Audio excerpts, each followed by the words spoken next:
We are getting ourselves a wonderful start this morning. Yeah, not very often I'm at the model table this early.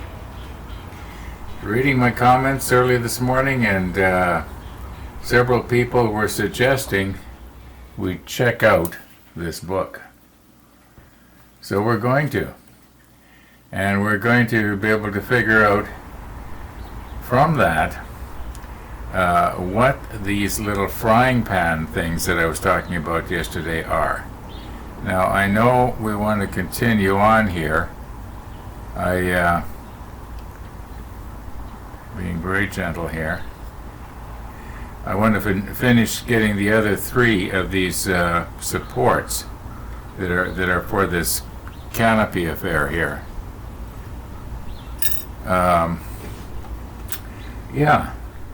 Yeah, it's a beautiful day today. It's pizza day. Hey, it's pizza day. All right. Boy, am I ever feeling upbeat now. Anyway, I don't think we should be wasting a lot of time here while I'm trying to think of something clever to say. I think we should just try and get right into it, and we'll try and find some of the illustrations here. I think somebody said page 33. In fact, a couple of people were talking about page 33 in that book. Now, I don't know why it is that I didn't think to check it out. I keep forgetting about these books. I mean, they've got pictures of the real thing. So, now, actually, I think Jason probably had the right idea about what these little frying pans are. They're actually pulleys. And when he said that, it made perfect sense. Yeah, they're pulleys. And we're obviously then going to bend them in such a way that the detail is out. Okay. Enough rambling here. Let's get on with it. I can't think of anything else to say.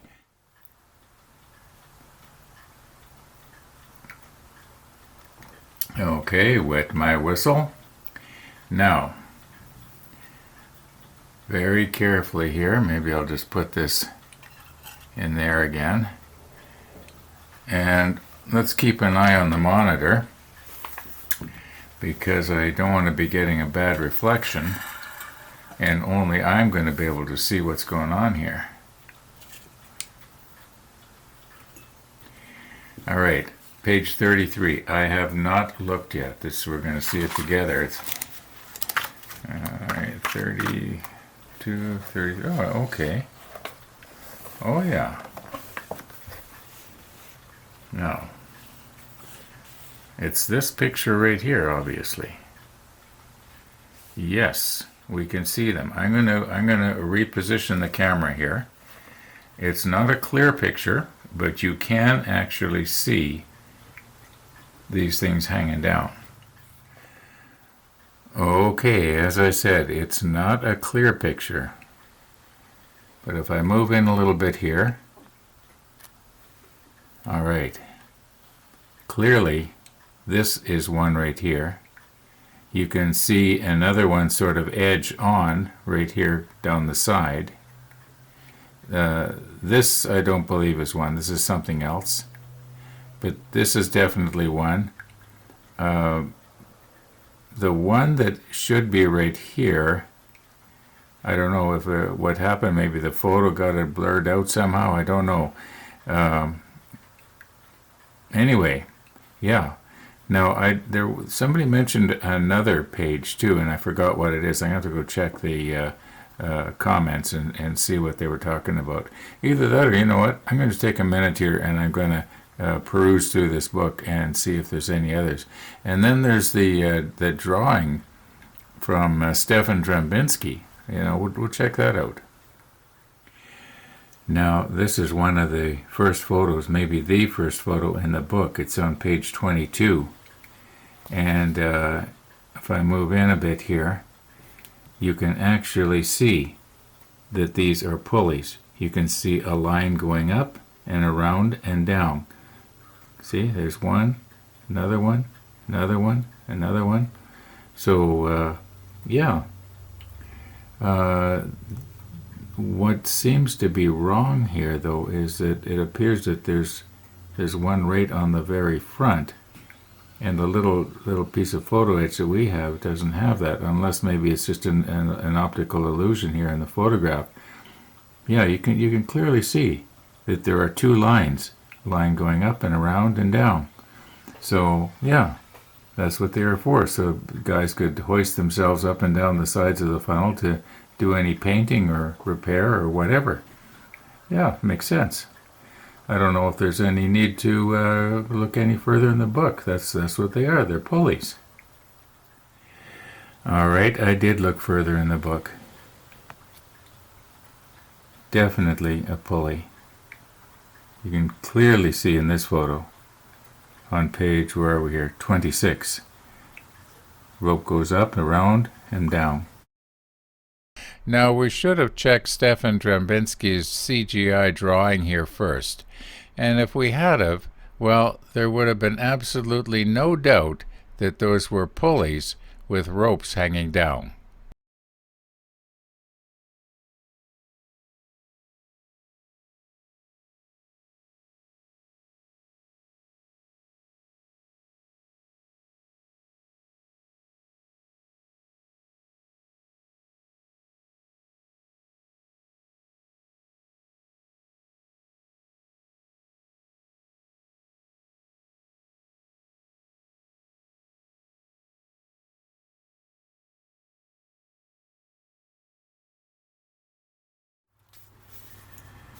Well, I am pretty sure that everybody has looked up and seen the clock and thought, my goodness, what's happened?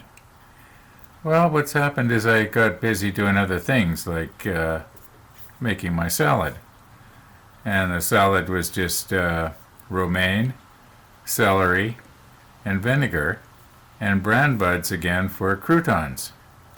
But what's happened here is I'm a little bit disappointed in myself because I forgot that on pizza day I don't have my special meat cranberry muffin that I made several of, and it was 259 calories.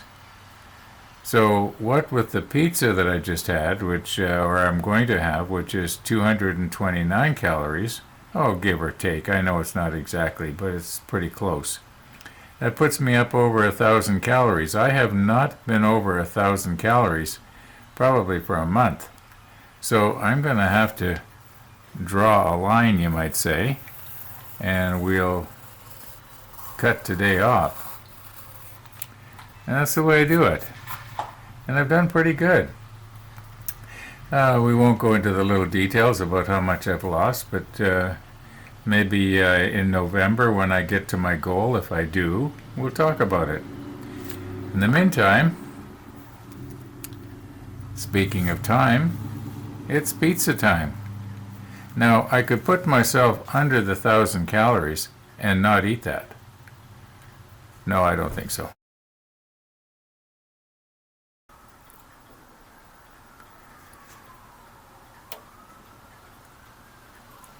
That didn't take very long, did it? Okay, I think it's model time.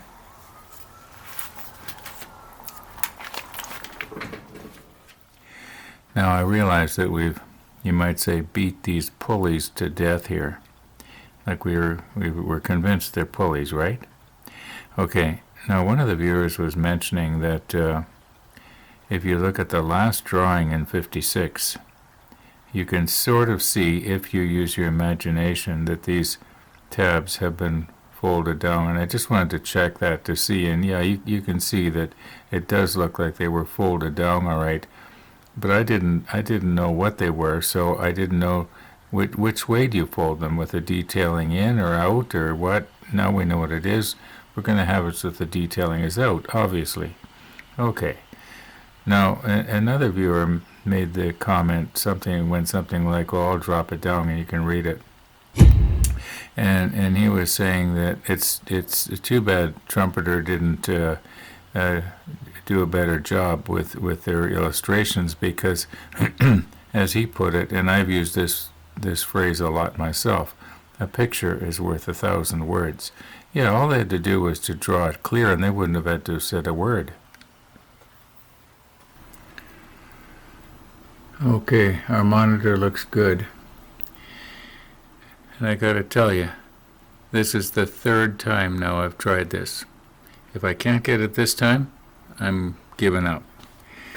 I've got the super macro on. And the super macro right now is set to its minimum power, which is still 2.5 times closer than we were yesterday. And for you camera buffs, the lens is set at f11.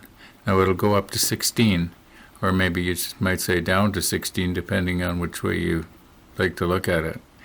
But if I have it at 16, I lose sharpness just a little bit, and I know the depth of field would be better. Anyway, let's see if we can do this without bumping it. My problem the first 2 times was I accidentally bumped something, and I had to realign everything up. So let's try and be careful this time.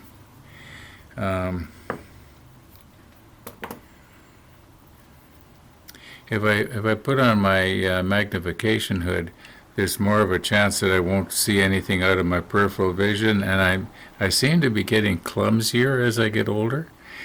So let's try not to be clumsy here, Ron. Okay, now we got everything lined up. All right.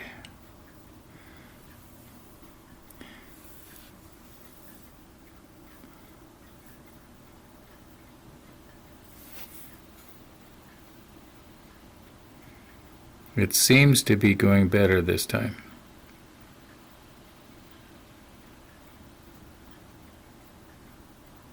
Okay, it's quite a bit of pressure.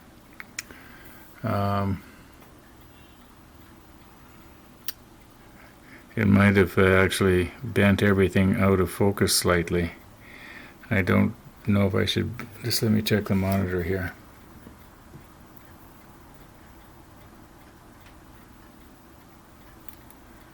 Well, it's not too bad. Okay. Now, can we come in here without...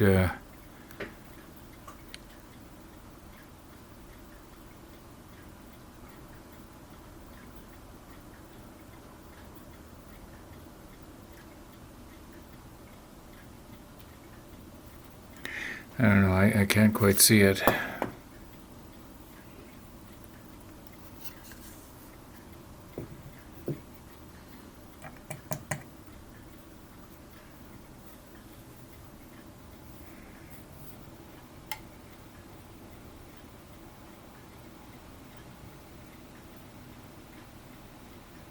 There, we got it.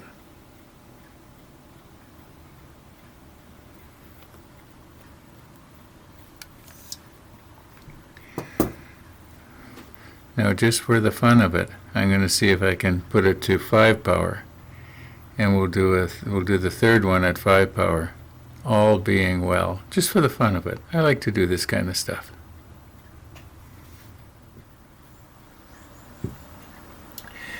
Okay, I'm guessing about half an hour to 45 minutes has passed here now. I didn't keep track of the time.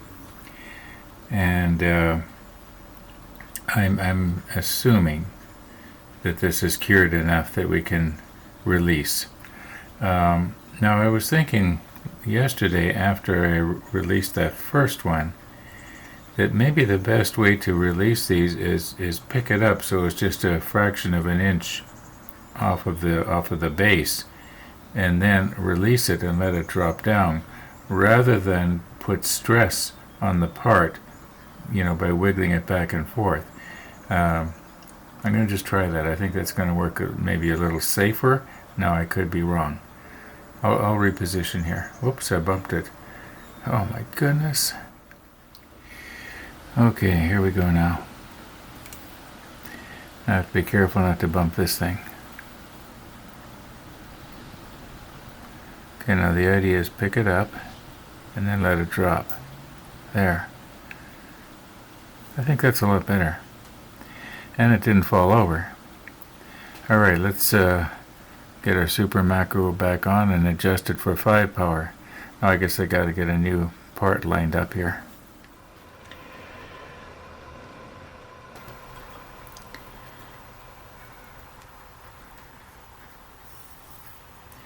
Okay, we're lined up same way we were before, except twice as close.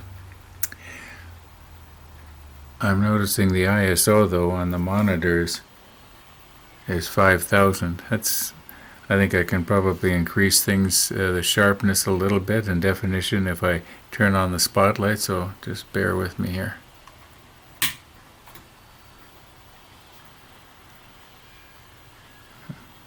I think that's better.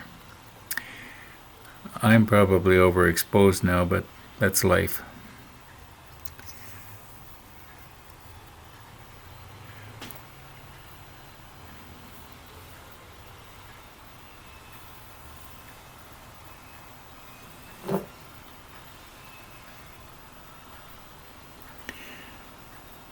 Okay, now I'm going to maybe adjust this just a little.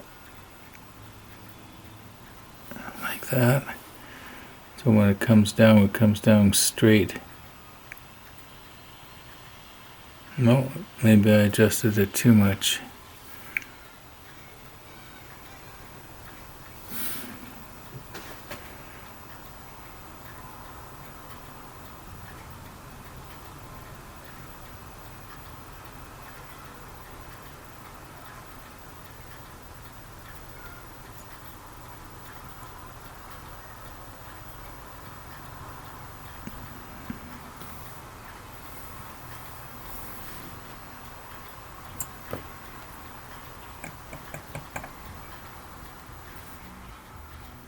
Okay.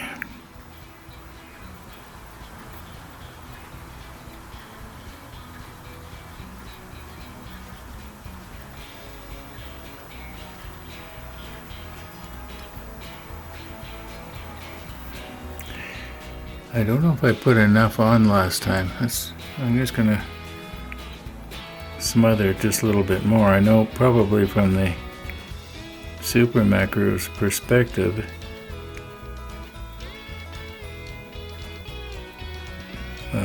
that will do it for sure. Okay, I don't want to be putting too much on, or it's going to wick its way, back and forth through the entire grating. That looks pretty good. Okay, let's just leave that for a while.